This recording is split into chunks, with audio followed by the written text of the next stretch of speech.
The forgotten face in the rain. The rain poured down heavily over Palo Alto that evening. The streets glistened under the streetlights, and people hurried to find shelter. Sundar Pichai sat quietly in the back seat of his car on his way back home from a long board meeting. His assistant had offered to take notes, but Sundar had insisted on going in person. He always believed in showing up. As the car turned the corner onto University Avenue, Sundar's eyes caught something unusual. There was a woman, drenched, sitting under the awning of a closed bookstore. She was holding a plastic bag close to her chest, shivering. Something about her struck him. There was a tiredness in her eyes that wasn't just from the rain.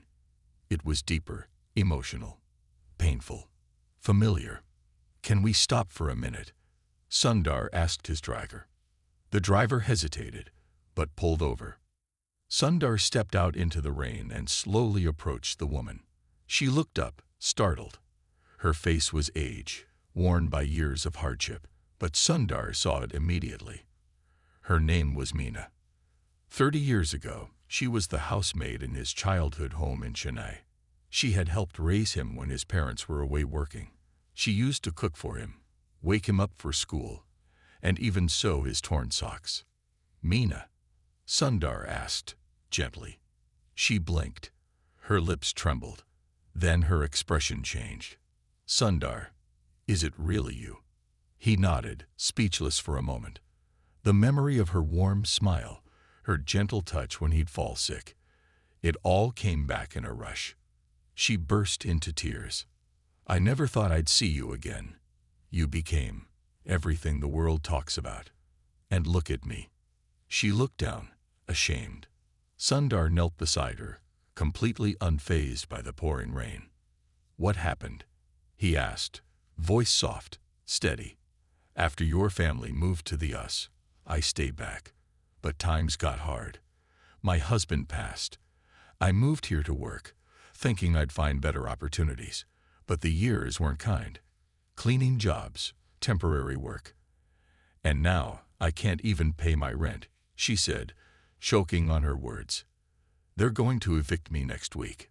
Her hands clutched the plastic bag tighter. Sundar noticed it had an old photo inside, a black and white image of him as a boy, standing beside her in their old kitchen. He felt something shift inside his chest. "Come with me," he said quietly. "What?" she asked, eyes wide. "You're not staying out here. Not tonight. Not ever again." He helped her up, gently holding her trembling arm. The driver quickly brought an umbrella, though Sundar was already soaked. As the car doors closed behind them, the silence was filled with emotion. She sat in the back seat, glancing at the luxury interior. She looked out of place, but Sundar treated her like royalty. "I never forgot you, Meena," he said. "You were there for me when I needed love and care. Now it's my turn." Her eyes filled with tears again, but this time it was from gratitude. One room, two worlds, and a quiet promise. The warm lights of Sundar Pichai's private residence lit up the driveway as the car pulled in. Raindrops tapped softly on the windows. Inside the car, Meena sat frozen, unsure if she was dreaming or if everything around her was real. "This is your home," she whispered, staring at the grand, modern structure in front of her. Sundar smiled gently. "Our home tonight. Come in." The driver opened the door for her, but she hesitated. Her sari was soaked, her sandals worn thin. Her hands trembled as she clutched her plastic bag tighter. Sundar noticed and quietly removed his own coat, placing it gently over her shoulders. "You cared for me when I had nothing," he said softly. "Don't feel ashamed now." They walked in together. The housekeeper inside looked surprised, but Sundar gave her a reassuring nod. "Please prepare a guest room with warm clothes. This is a very special guest." Meena stepped inside, the marble floors feeling too smooth under her tired feet. Her eyes scanned the high ceilings, the paintings, the soft light glowing from hidden corners. She hadn't stepped into a home like this in her entire life. But what moved her most wasn't the house. It was Sundar, his kindness, his humility, his quiet presence. not a trace of arrogance or pride. After a warm bath, she changed into soft cotton clothes the housekeeper gave her. She emerged from the guest room slowly, her hair damp but calmed, her hands still shaking. Sundar was waiting in the living room, a plate of home-cooked Indian food on the table. "You remembered what I used to make for you," she said, astonished. He smiled. "Potato masala and chapati. Your recipe is still in my mind." They sat across from each other, a billionaire and a former maid, eating quietly. "I don't understand," she said after a few minutes. "Why are you doing all this? After all these years?" Sundar leaned forward. "Meena, when my parents left for work early, you were the one who made sure I had breakfast. When I was scared of exams, you sat beside me with warm milk and told me I could do anything. When I cried after my first failure, you held me like a mother. How can I ever forget that?" Her eyes welled with tears. She didn't speak. "You didn't ask for anything then.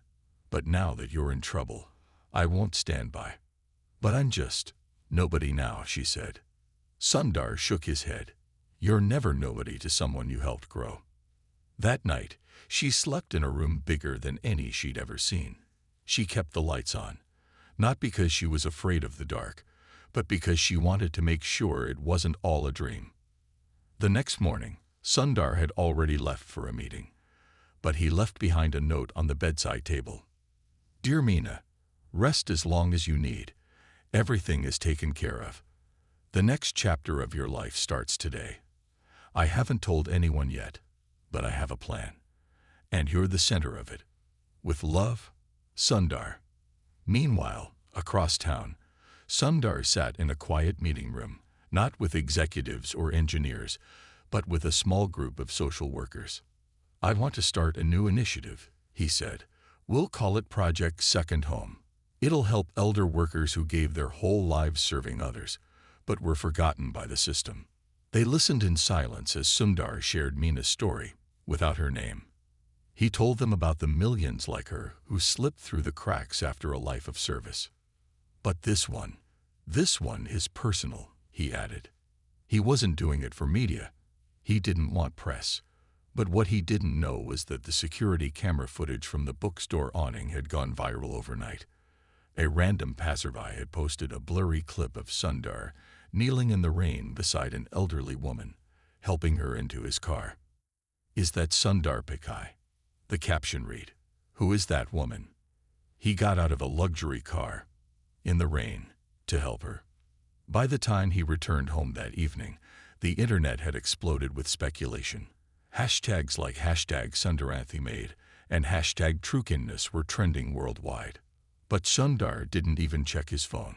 Instead, he knocked on Meena's door with a soft knock. "Meena, I'd like to take you somewhere," he said gently. "Where?" He smiled. "Somewhere that will change both our lives." She walked with him outside, hand trembling in his. He didn't know it yet, but the next steps would turn a single act of kindness into a global movement. The house with yellow walls. The morning sun painted soft gold over the hills of Silicon Valley. Meena sat in the back seat of Sundar's sleek black car, staring out the window, still unsure how her life had changed so suddenly. She was wearing a new saree, simple and elegant, and the soft cotton shawl around her shoulders still carried the scent of the lavender laundry soap the housekeeper used. Beside her, Sundar was silent, looking outside too, but not at the sky. He was deep in thought. "Where are we going?" she asked softly, glancing at him. He smiled a little, but kept his gaze ahead. "Somewhere special, somewhere I want you to see." They drove for nearly an hour, away from the city, past the busy roads, past the tech buildings and glass towers. Finally, they reached a quieter neighborhood, calm streets, trees arching overhead, birds nesting in low branches.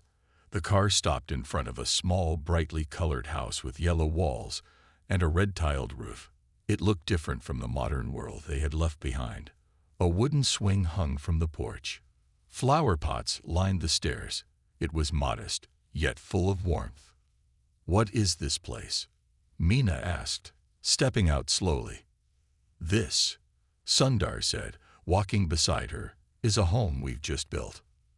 "For who?" He smiled. "For women like you." Meena blinked. "Come inside," he added.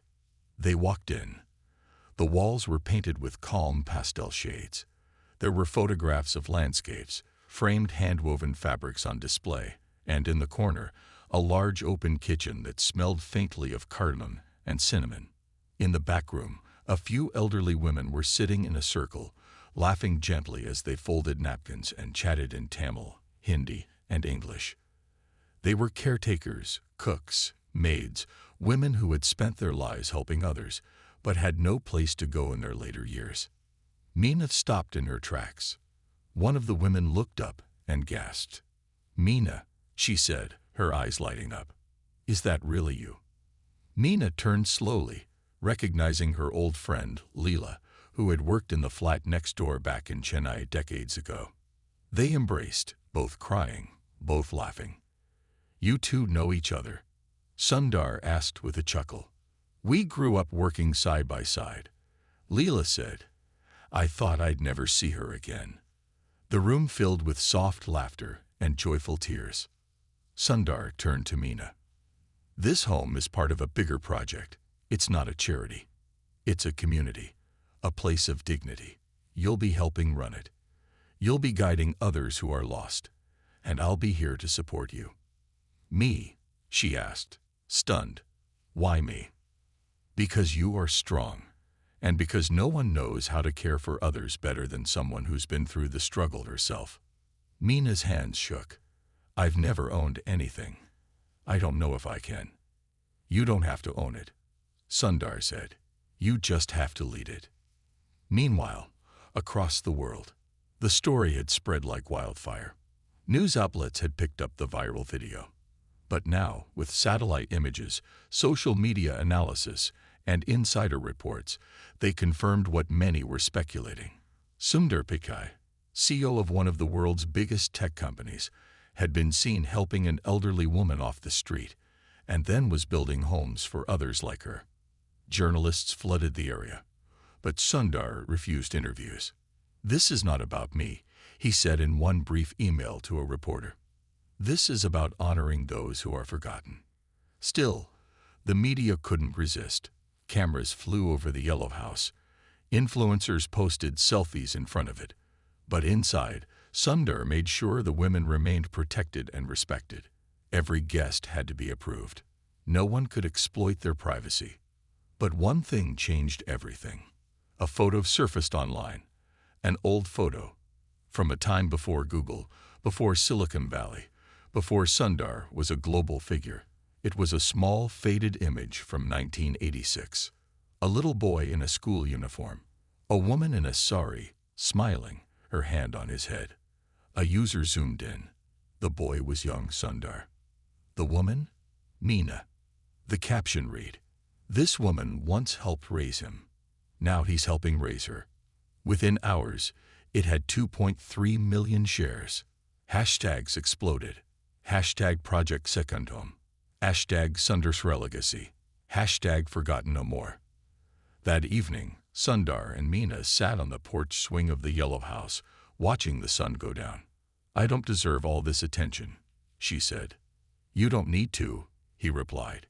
"You deserve the peace. How did you remember me after all these years?" He smiled, looking up at the sky.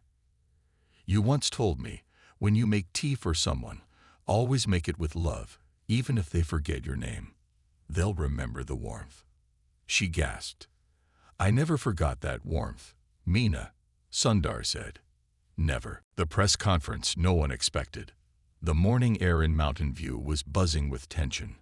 Outside Google's headquarters, a crowd had formed. Reporters, photographers, tech bloggers, social activists, and curious onlookers. None of them were there to ask about new devices or AI breakthroughs. They were there because Sundar Pichai had called a surprise press conference. It wasn't normal. It wasn't corporate. And it certainly wasn't rehearsed. Inside the minimalist glass conference hall, Sundar stood behind a simple podium with a single mic. Behind him was no corporate logo. No stage lights. Just a soft, glowing image of the yellow house, the one with red tiles and flower pots. When he stepped up to the microphone, the room fell silent. He wore no suit, no tie, just a plain white shirt and black trousers. He looked more like a teacher than a CEO. And his first words were not what anyone expected. Her name is Meena. A pause. When I was a boy in Chennai, she was the one who wiped my tears when I cried from exam stress. She cooked the meals that kept me going through long nights. She made sure my shoes were polished before school, before I even understood what leadership meant. The screen behind him changed. A photo appeared, young Sundar in his school uniform, and beside him, Meena, smiling in her simple cotton sari. A few gasps rippled through the audience. A week ago, I found her again. She was sitting on a cold sidewalk in the rain, homeless, abandoned, forgotten by the system. A hush fell over the room, and I realized something that I think many of us forget. Success is not just about code. It's not just about revenue. It's about remembering who we were before the world applauded us. He paused, steady. So today, I'm announcing the creation of something I've dreamt of for years, but never had the courage to begin. The room leaned in. We're launching Project Second Home. The screen behind him now showed the yellow house from above, sunlight bathing its red-tiled roof. This will be a network of safe, dignified homes for domestic workers, caretakers, and senior women who gave their lives to others, but now live in silence, poverty, and shame. He took a breath. His voice softened. They won't just be given shelter. They'll be given purpose, community, respect. They'll lead. They'll teach. They'll live. Someone raised a hand from the media rows. Mr. Pichai, how much are you investing into this? Sundar didn't blink. I'm starting with $50 million of my personal funds. The room gasped. But this is not a donation, he continued. It's a restoration. This is me returning something that was never mine to keep. Another reporter stood up. Why now? He smiled. Because the world doesn't need another app today. It needs a little more humanity. Somewhere else, Meena sat in the yellow house, watching the live broadcast on a tablet. She had never imagined herself on screen. She had never imagined her name would be heard by people in different countries, different languages, in boardrooms and classrooms. But now, it was happening. Her hands trembled slightly as she saw the photo appear on the screen. Young Sundar and her in their tiny kitchen back home. She remembered that day. It was the day Sundar passed his science exam with the highest marks in the school. She had made ladoos and hugged him like he was her own son. Tears streamed down her cheeks, but they were not tears of sorrow. They were tears of return. 3 days later, a woman named Asha in New Delhi watched the video on her old smartphone. She was 76. She had worked as a nanny for 40 years. Her son had left her.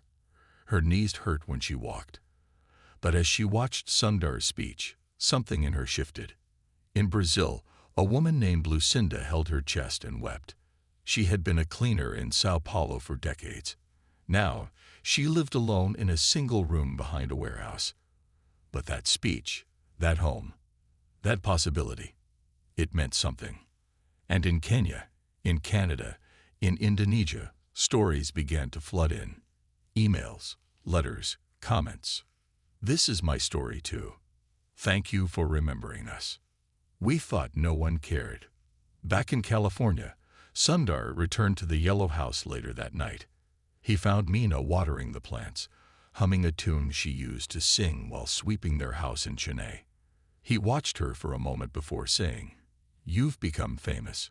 She laughed softly. "I don't want fame, just peace." He sat beside her on the steps. "You've given peace to many now." She nodded. "But what about you, Sundar? You have everything. What do you still want?" He looked up at the stars. "I want to live a life my mother would be proud of. And I think you just helped me do that." The unexpected invitation. 3 weeks had passed since Sundar Pichai's powerful press conference. But the world had not moved on. In fact, it had only just begun to react. The global media, tech leaders, humanitarian organizations, and millions of everyday people were still talking about it. People weren't just inspired, they were mobilizing. Everywhere, the word second home became a symbol. It stood for compassion, for remembering the forgotten, for returning the kindness we once received. People in different parts of the world had begun replicating Sundar's idea in small, beautiful ways. An old grocery shop owner in Philippines gave a room in his building to his retired nanny. A family in Toronto opened their home to their mother's caregiver from 20 years ago. And a millionaire in Mumbai pledged to build 5 shelters under Sundar's initiative, dedicating one to his childhood maid, who passed away without anyone knowing her name.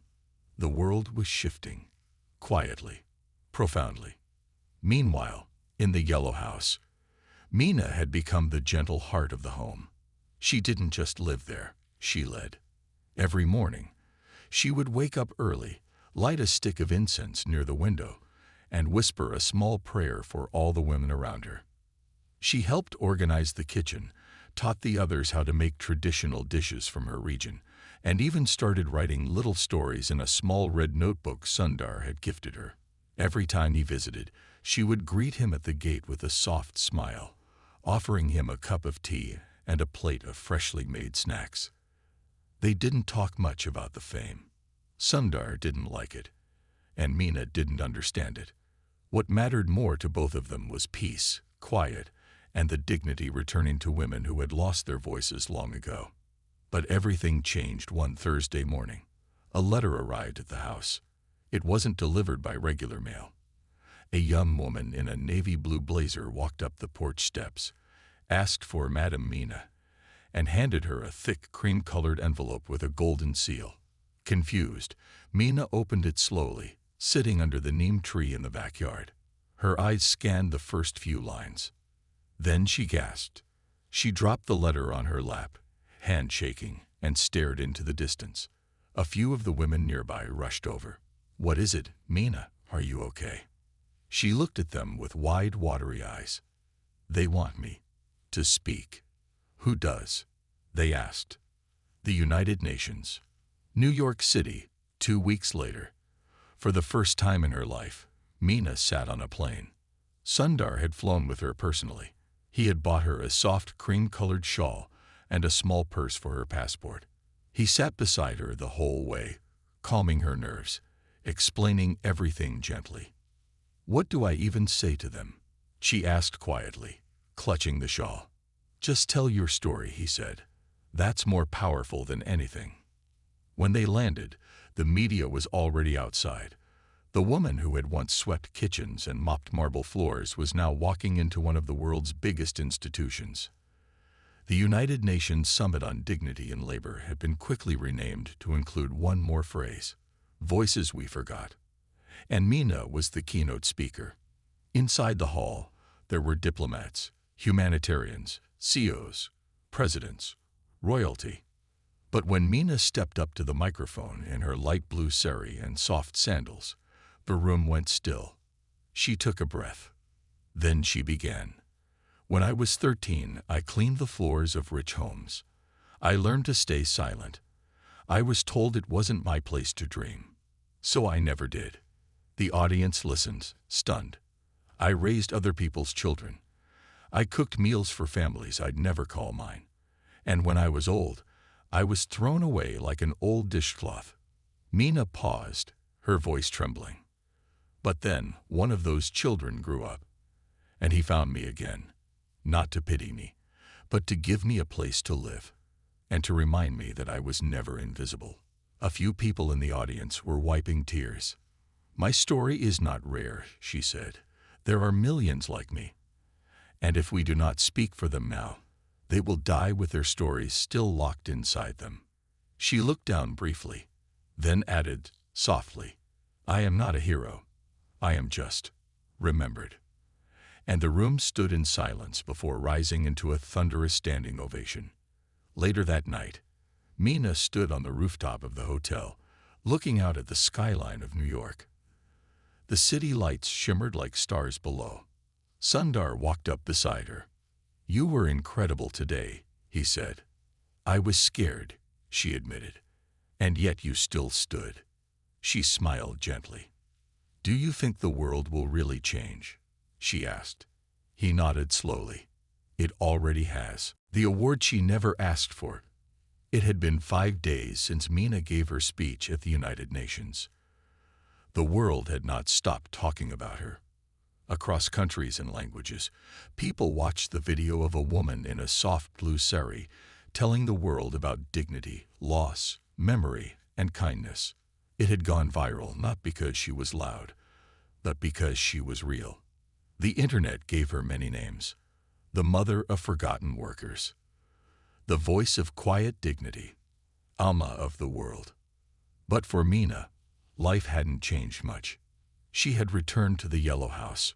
She still woke up early, watered the small garden, and cooked with the same tenderness she always had. "I didn't want fame," she told Sundar one morning over tea. "I only wanted to matter to someone."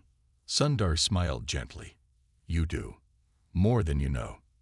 That same week, something remarkable happened. The Nobel Committee, known for honoring the world's most influential peacekeepers and thinkers, made an unusual announcement.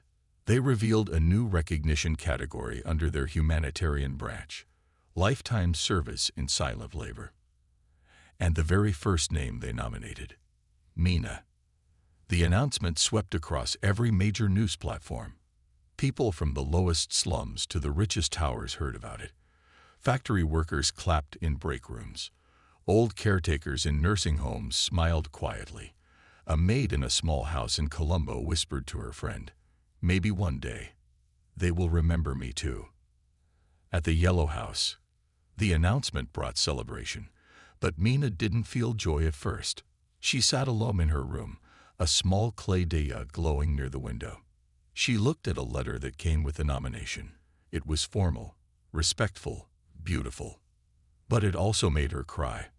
Not because of the honor, but because she never imagined that a life lived in quiet struggle could ever be seen, much less celebrated.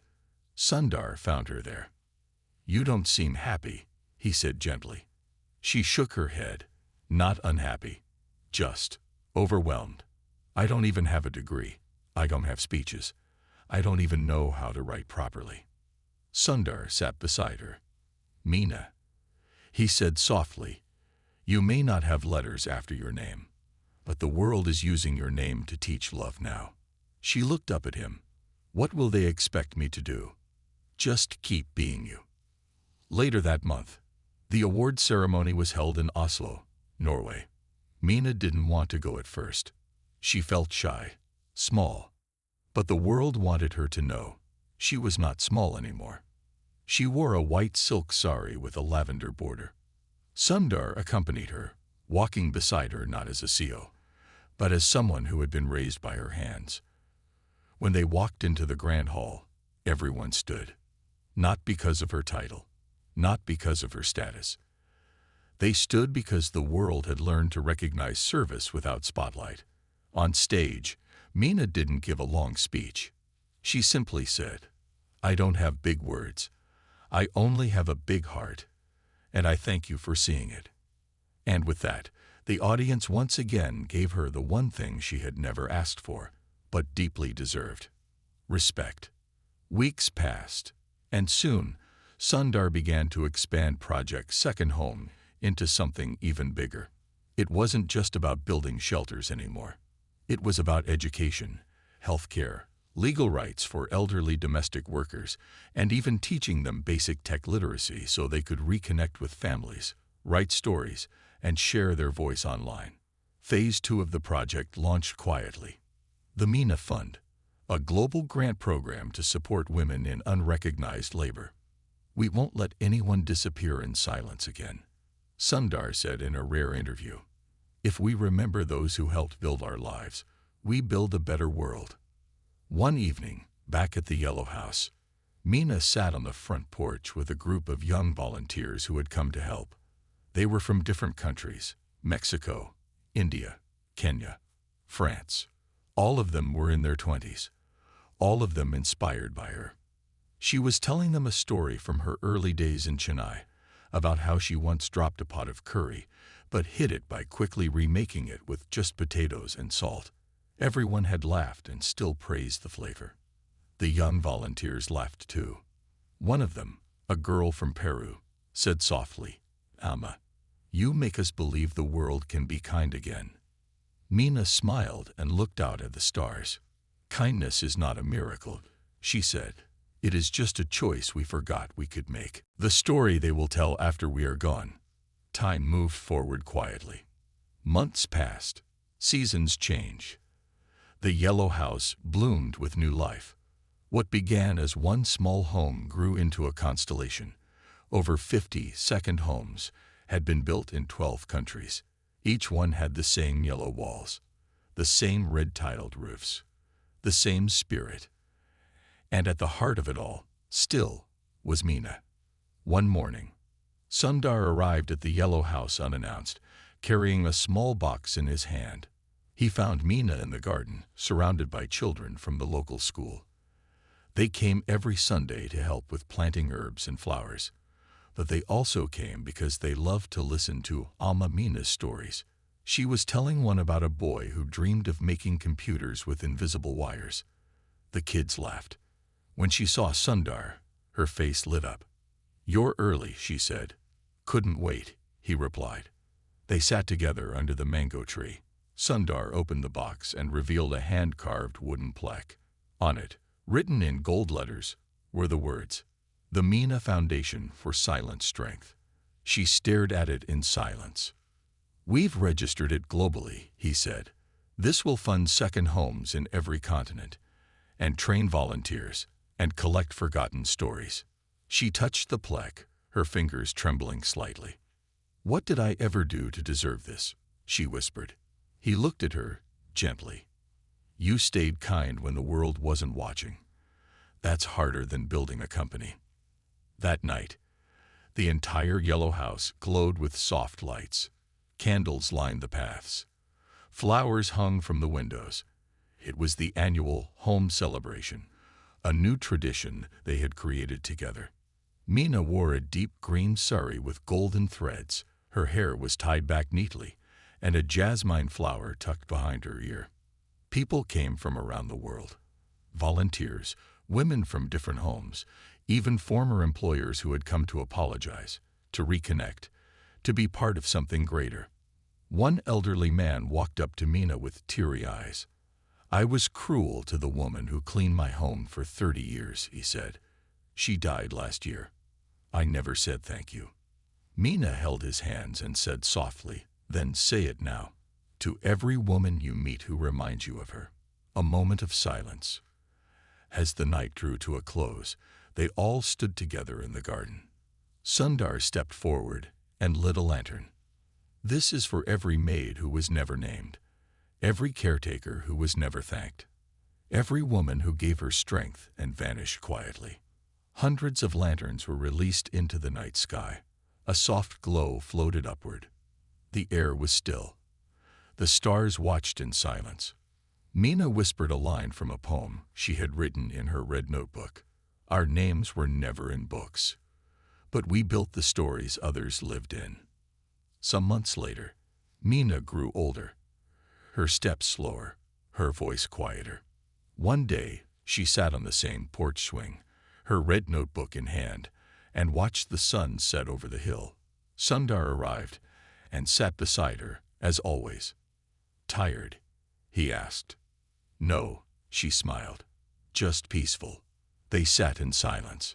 "If I'm not here tomorrow," she said quietly, "will you promise something?" He turned to her. "Anything. Don't let them forget the quiet ones. Don't let the world go back to sleep." Sundar took her hand gently. "I promise." A few weeks later, Meena passed away in her sleep, peacefully, quietly, just as she had lived. The world mourned in a way it rarely did, not with loud noise, not with headlines, but with candles on doorsteps, with flowers placed beside the beds of elderly caretakers, with people calling their childhood nannies, maids, and cooks just to say, "Thank you." At her memorial, Sundar gave one final speech. She never owned a company, never drove a car, never gave orders, but she taught us more about leadership than any textbook. He held up the red notebook. This is her wisdom. We will turn it into a book. It will be free, and it will be read in every language. Years later, in schools, children learned about Project Second Home not as charity, but as history. Universities taught Meena's model of care.